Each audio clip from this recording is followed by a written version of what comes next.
رسول اللہ وسلم علیک یا حبیب اللہ۔ ہمارے اس یوٹیوب چینل کو سبسکرائب کریں اور گھنٹی کے بٹن پر کلک کریں۔ اللہ کی قسم دنیا کے جھوٹوں میں سے بہت بڑا جھوٹ کربلا کی یہ کہانی ہے۔ اللہ کی قسم دنیا کے جھوٹوں میں سے بہت بڑا جھوٹ کربلا کی یہ کہانی ہے۔ دوسری بات یہ ہے کہ یزید کے بارے میں کہا جاتا ہے کہ اس نے اور اس کی فوج نے جناب حسین کی عورتوں کی توہین کی۔ یہ سب باتیں غلط ہیں۔ اس زمانے میں صحابہ کرام زندہ تھے، اس زمانے میں عورتوں کی توہین کرنا ممکن ہے، قتل کرنا ممکن ہے، عورتوں کی توہین کرنا ممکن نہیں تھا۔ اگر عورتوں کی توہین ہوتی عبداللہ بن عمر خاموش نہ رہتے، عبداللہ بن زبیر خاموش نہ رہتے، عبداللہ بن عباس خاموش نہ رہتے۔ ایسی کوئی بات نہیں ہوئی۔ ان کی عورتوں کو دمشق میں لے جایا گیا، یزید نے اپنے گھر میں انہیں رکھا، کئی دنوں تک میزبانی کا شرف حاصل کیا، اور جب اسے اطلاع ملی کہ جناب حسین شہید ہو گئے ہیں وہ روتا رہا، اسے افسوس ہوا، اور جناب حسین کے بیٹے زین العابدین کی بڑی خدمت کی، بڑے احترام سے پیش آیا، اور کئی دنوں اس عظیم خاندان کی میزبانی کا شرف حاصل کرنے کے بعد انہیں مدینہ بھیج دیا۔ تھوڑی دیر کے لیے خاموشی چھا گئی۔ خیموں میں بیویاں، بہن اور بیٹیاں یہ گفتگو سن رہی ہیں۔ سیدہ زینب قریب آ گئی، آنکھوں میں آنسو ہے۔ امام زین العابدین فرماتے ہیں میری بہن زینب اب میدان کربلا میں جانے کی تیاری کرنا چاہتا ہوں۔ آج میرا جی چاہتا ہے کہ جب نانا مصطفیٰ کو معراج ہوئی تو جبریل نے براق پر سوار کیا تھا، اور جب میرا بابا علی خیبر فتح کرنے کے لیے چلے تو ماں فاطمہ نے سوار کیا تھا۔ آج مجھے میدان کربلا میں جانے کے لیے الوداع کرنے والا کوئی نہیں، رخصت کرنے والا کوئی نہیں، گھوڑے پر سوار کرنے والا کوئی نہیں۔ اے میری بہن زینب، آج یہ فریضہ تو انجام دے۔ آج میں تجھ سے اجازت مانگتا ہوں کہ میں میدان کربلا میں جاؤں۔ تو اللہ کی حکمت، خدا کی بے نیازی، سیدہ زینب جو پہلے سب شہیدوں پر آنسو بہا چکی ہے، اب وہ خاموش صبر کی تصویر بنی کھڑی ہے۔ سیدہ نے حالات کا جائزہ لیا تو سوچا کہ اگر اب میں بھی روتی ہوں تو حسین کو تسلی کون دے گا؟ اگر میں بھی روتی ہوں تو حسین کو الوداع کون کرے گا؟ اگر میں بھی روتی ہوں تو رونے والی بیویوں کے سر پہ ہاتھ کون رکھے گا؟ اگر میں بھی روتی ہوں تو سکینہ کو چپ کون کرائے گا؟ اگر میں بھی روتی ہوں تو بیمار زین العابدین کے آنسو کون پہنچے گا؟ صبر و ضبط کی تصویر بن گئی۔ سیدہ زینب امام علی مقام کو خطاب کر کے فرماتی ہے کہ اے امام، اے بھائی، تو فکر نہ کر، تو نانا کے دین کا محافظ ہے، تو نانا کے دین کا وارث ہے، تو نے قرآن کی لاج رکھنی ہے، تو نے ایمان کی آبرو رکھنی ہے۔ میدان کربلا میں جتنی قربانیاں ہوئی ہیں سب تیری خاطر ہوئی، سب تیرے قدموں پر قربان ہو گئے۔ لشکر یزید کو اب تیرا انتظار ہے۔ میں سمجھتی ہوں کہ تیرے بعد ہم پر مصیبتیں آئیں گی، میں سمجھتی ہوں کہ تمہارے بعد مصائب کے پہاڑ ٹوٹیں گے، جفا اور جور کی آندھیاں چلے گی۔ بھائی میں جانتی ہوں کہ تیرے بیمار زین العابدین کو بیڑیاں پہنائی جائے گی، میں جانتی ہوں کہ خواتین کو در بدر پھرایا جائے گا۔ بھائی میں جانتی ہوں کہ تیری سکینہ کے کانوں سے بالیاں اتار لی جائے گی، میں جانتی ہوں کہ تیری بہن زینب کو زینب کے سر سے چادر اتار لی جائے گی، میں سمجھتی ہوں کہ ان خیموں کو آگ لگا دی جائے گی۔ حسین فکر نہ کر، جس ماں کا تو نے دودھ پیا ہے اسی ماں کا میں نے بھی دودھ پیا ہے۔ تیرا باپ بھی علی ہے، میرا باپ بھی علی ہے، لیکن فرق یہ ہے کہ تیرے سر پہ نانا مصطفیٰ کا امامہ ہے اور میرے سر پہ ماں فاطمہ کی چادر ہے۔ مگر میں پھر بھی بہن ہوئی، میرا نام بھی زینب ہے۔ حسین تو میرا فکر نہ کر، تو زین العابدین کی فکر نہ کر، تو ام رباب، ام لیلہ شہر بانوں کی فکر نہ کر، تو معصوم بچی سکینہ کی فکر نہ کر۔ میں تیرے بچوں کی حفاظت کروں گی، میں تیری بچیوں کے پردے کی حفاظت کروں گی۔ اگر تیری بچیاں تیرے بچوں کے لیے مجھے جان کی قربانی دینی پڑے تو بھی میں جان دے دوں گی. میں صرف تیری بہن زینب ہی نہیں، تیرے بچوں کی کنیز بھی ہوں. میں حق کی غلامی ادا کروں گی. حسین زین العابدین اور سکینہ کا فکر نہ کر، کچھ غم نہ کر، ان کا یہ پروان چڑھیں گے. میں تیری قبر کو جھاڑوں گی، یہ قرآن پڑھیں گے. حسین میدان کربلا میں تیری قبر بنے گی، تیری قبر کی صفائی کروں گی اور یہ تیری قبر پر قرآن پڑھیں گے. حسین تو بچوں اور بیویوں کا فکر نہ کر. اب تیرے قافلے کی کمانڈر ان چیف زینب ہے، اب تیرے قافلے کی سپہ سالار زینب ہے.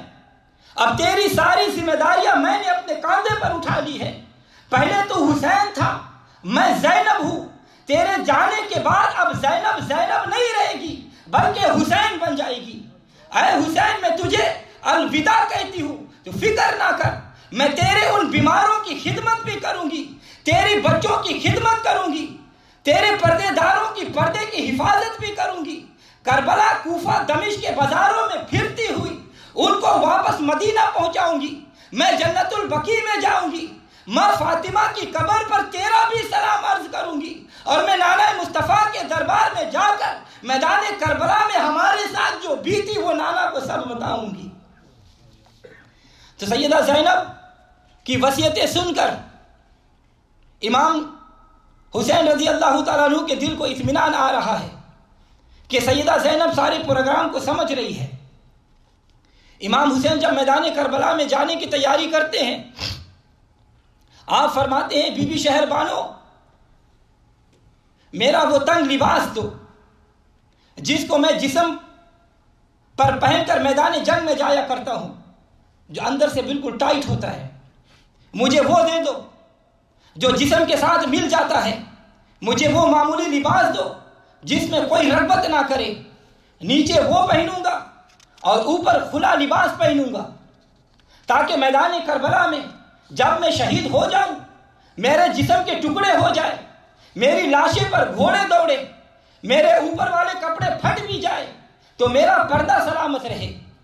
چنانچہ نیچے والا لباس آپ نے پہنا، اوپر کھلا لباس پہنا اور اس پر عربی قبا پہنی، اس پر نانا مصطفیٰ کی چادر رکھی، اس کے اوپر زرہ پہنی سیدہ امیر حمزہ رضی اللہ تعالیٰ عنہ کی، ہاتھ میں تلوار پکڑی مولا علی شیر خدا کی، اور سر پر امامہ باندھا نانا مصطفیٰ کا، اور کمر میں پٹکا باندھا سیدہ فاطمہ رضی اللہ تعالیٰ عنہ کی چادر مبارک کا.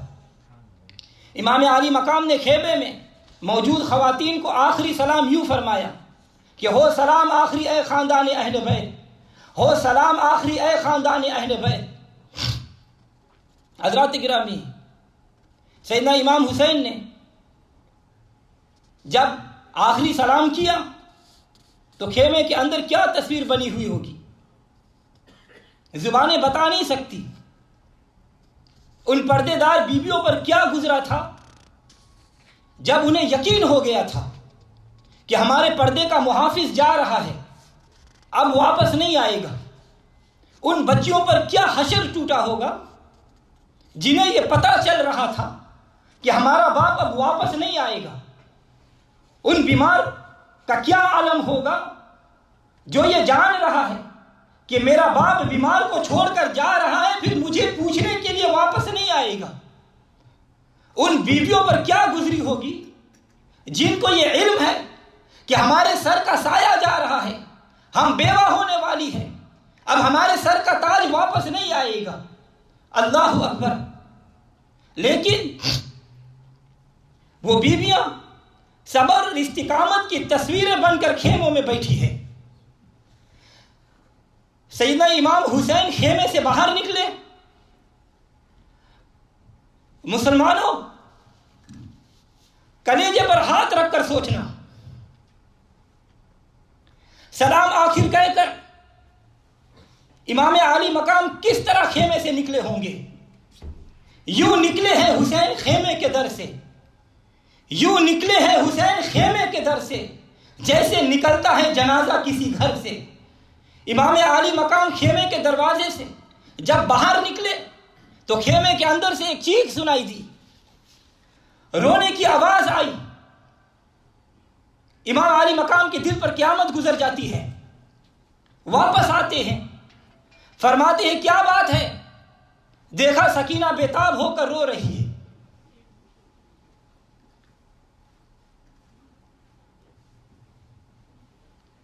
امام علی مقام نے بچی سکینہ کو گلے سے لگایا, سینے سے چمٹا لیا, فرمایا بیٹی سکینہ صبر کرو, اب رونا بند کرو, ابا جان کو رخصت ہو لینے دو, ابا جان کو تسکین دو, ابا جان کے سینے سے لپٹ جاؤ, ابا جان کو نہ روکو. سکینہ تیرے رونے کے بڑے وقت پڑے ہیں, جب میں شہید ہو جاؤں گا پھر رو لینا, جب میری لاش پر گھوڑے دوڑتے ہوئے دیکھو گی پھر رو لینا, جب میرا سر نیزے کی نوک پر چڑھایا جائے گا پھر رو لینا, جب تم قیدی بنا کر کوفہ دمشق کے بازاروں میں پھرائی جاؤ گی پھر رو لینا, مگر اب حسین کے دل کو مزید تکلیف نہ پہنچاؤ. سکینہ مجھے جانے دو, آؤ باپ کے گلے سے لگ جاؤ. سکینہ رو کر کہتی ہے ابا جان میں بھی یہ ساری باتیں جانتی ہوں, آخر میں بھی خاندان نبوت کی بیٹی ہوں, میں نے بھی پھوپھی زینب کی گود میں پرورش پائی ہے, میں نے بھی اپنی ماں کے دودھ پی کر خاندان نبوت سے صبر سیکھا ہے. صبر بڑی چیز ہے. سکینہ کا صبر دیکھنا چاہتے ہو تو میرے ابا جان مدینے سے لے کر مکہ تک, مکہ سے لے کر کربلا تک, بھلا میں کبھی روئی؟ کتنی تکلیفیں آئی, میں نہیں روئی. آج چوتھا دن ہو گیا ہے, میں پیاسی بھی ہوں, میں بھوکی بھی ہوں. سکینہ کا صبر دیکھو, میں نہیں روئی. پھر صبح سے جمعہ کا وقت ہو گیا ہے, ان خیموں سے نکل کر جو گیا وہ مڑ کر واپس نہیں آیا. میرا بھائی علی اکبر گیا, واپس نہیں آیا. میں نہ روئی. میرا چچا عباس پانی لینے کے لیے گیا, واپس نہیں آیا. میں نہ روئی. اون و محمد گئے, واپس نہیں آئے. میں نہیں روئی. میرا 6 ماہ کا بھائی علی اصغر پانی کے لیے گیا, واپس نہیں آیا. میں نہ روئی. ابا جان آخر میں انسان ہوں, میرے سینے میں دل ہے, پتھر کا نہیں گوشت کا ٹکڑا ہے. میں سکینہ ہوں, میں لاڈلی ہوں, میں پیاری ہوں. میں نے کبھی سفر نہیں کیا, میں نے کبھی صدمے نہیں سہے, میں نے کبھی رات کو آپ سے جدائی اختیار نہیں کی. جب آپ رات کو بستر پر سوتے ہیں تو میں آپ کے سینے پر سو جایا کرتی ہوں. میں آپ سے کبھی جدا نہیں ہوئی. ابا جان ساری باتیں برداشت کر لوں گی, صبر بھی کر لوں گی, مگر مجھے یہ بتاؤ کہ واپس کب آؤ گے, کتنی دیر کے بعد آؤ گے, کس وقت واپس آؤ گے؟ میرے ساتھ وعدہ کر کے جاؤ.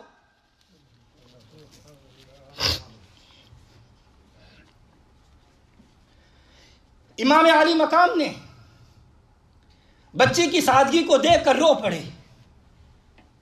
فرماتے ہیں میری بچی سکینہ تو آج یتیم ہو جائے گی, مجھ سے یہ وعدہ نہ لے, مجھ سے نہ پوچھ کے کب آؤ گی, میں نہیں آ سکوں گا. میری بچی تو یتیم ہو جائے گی. مسلمانوں, اولاد والوں, اگر تمہارے سینوں میں اولاد کا غم ہے, اولاد کی محبت ہے, تو میرے امام حسین کی اولاد کا حال سنو, بچی سکینہ کا حال سنو. بچی سکینہ کہتی ہے ابا جان آپ مجھے کہتے ہیں کہ تو یتیم ہو جائے گی. ابا جان میں چھوٹی ہوں, یتیمی کا لفظ میں نے کبھی نہیں سنا. بتائیے یتیم کون ہوتا ہے, یتیم کس کو کہتے ہیں؟ اگر کوئی یتیم ہو جائے تو پھر اس کے ساتھ کیا ہوتا ہے, ذرا مجھے بتا کر جاؤ. امام علی مقام رو پڑے اور فرمانے لگے بیٹی نہ پوچھ, یہ مصیبت عظیم ہے. بیٹی یہ نہ پوچھ, یہ مصیبت عظیم ہے. مر جائے جس کا باپ وہ بچہ یتیم ہے. جس اولاد کے سر سے باپ کا سایہ اڑ جائے اس کو یتیم کہتے ہیں. جب سکینہ نے سنا یتیمے کا مطلب یہ ہے تو سکینہ کہتی ہے ابا جان آخر بار اپنے سینے سے لگا لو. میں مدینے میں آپ کے سینے پر سوتی تھی, مکے میں بھی آپ کے سینے پر سوتی تھی, کربلا میں 2 محرم سے لے کر 10 محرم تک میں آپ کے سینے سے لپٹ کر سوتی رہی ہوں. اگر آپ واپس نہ آئے تو میں آج رات کس سکھ کے سینے پر سوں گی. امام علی مقام فرماتے ہیں سکینہ آج رات اپنی ماں کے پاس سو جانا. سکینہ کہتی ہے ابا جان ماں کے پاس تو بھائی اصغر سویا کرتا ہے, امام عالی مقام کی آنکھوں میں آنسو آ گئے. فرمایا سکینہ بیٹی تو بڑی سادہ بچی ہے, تجھے علم نہیں, یہ شہر مدینہ نہیں, یہ بلکہ یہ میدان کربلا ہے. آج قانون بدل گئے ہیں, آج دستور بدل گئے ہیں. پہلے سکینہ باپ کے سینے پر سویا کرتی تھی, اصغر ماں کے پاس سویا کرتا تھا. آج کربلا میں قانون بدل گئے ہیں. آج کے بعد سے لے کر قیامت تک اصغر میرے ساتھ سویا کرے گا, تو اپنی ماں کے پاس سونا. تو مسلمانوں, حسین پاک کی بچی سکینہ روتی رہی. امام عالی مقام الوداع کہہ کر, آخری سلام کہہ کر خیمے سے نکل آئے.